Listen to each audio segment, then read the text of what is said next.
মাইশোরের তৃতীয় দিন সকাল সকাল বেরিয়ে পড়েছি মাইশোর প্যালেসের দেখতে। তো চলো, এই হলো মাইশোর প্যালেসের গেট। আর এখানে দেখো ঘোড়ার গাড়ি দাঁড়িয়ে আছে। তো ভেতরে গিয়েই প্রথমে ছিল বরাহস্বামী টেম্পল। তো সেটা দেখলাম। এই যে প্রথমে ছিল একটা হনুমানজির মূর্তি, তারপরে ছিল বরাহস্বামী টেম্পল। তো তাকে দর্শন করে চলে গেলাম প্যালেস দেখতে। অপরূপ সুন্দর এই প্যালেসটা। পুরো ভিডিওটা আমার রিকোয়েস্ট দেখবেন, তাহলে বুঝতে পারবেন। এই পুরো প্যালেসটা বাইরেটায় 40,000 যে মাইশোরের যে আলো, সেই আলো দিয়ে সাজানো আছে এবং তার একটা নাইট ভিউ আছে। আমি সেটাও শেয়ার করব। ভীষণ সুন্দর। তো এই হলো প্যালেসের ভেতরটা, মানে রাজকীয়। এত সুন্দর প্যালেস আমি সত্যি কোথাও দেখিনি। অনেক প্যালেস দেখেছি, কিন্তু এরকম সুন্দর ওয়েল মেনটেন প্যালেস ভীষণ ভালো, ভীষণ ভালো। তো ভিতরে মিউজিয়ামের মতো ছিল। রাজবংশের রাজপরিবারের সকলের ছবি, তাদের ব্যবহৃত জিনিসপত্র। এটা হচ্ছে চন্দন কাঠ এবং রূপো দিয়ে তৈরি।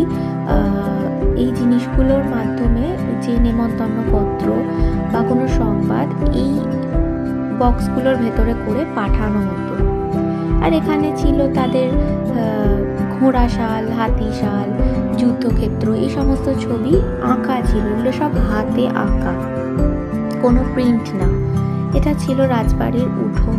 ভীষণই সুন্দর, মানে এত সুন্দর কি বলবো। এবং প্রত্যেকটা সিলিং ফলো করবেন, প্রত্যেকটা সিলিংয়ে আলাদা আলাদা কাজ করা এবং প্রত্যেকটাই ভীষণ সুন্দর।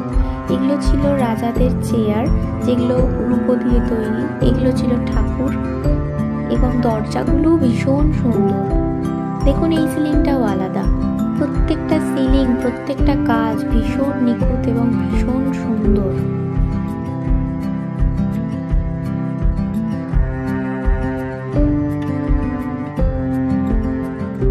এটা আমি নিজেকে একটু দেখছিলাম আয়নায়। তো এটা একটা গ্যালারি মতন করা, হয়তো কোনো সভা বসতো। এই সিলিংটা দেখুন, অপূর্ব সুন্দর, তাই না? কি সুন্দর কাজ, মন ভরে যাবে, চোখ জুড়িয়ে যাবে এই প্যালেসটা দেখ।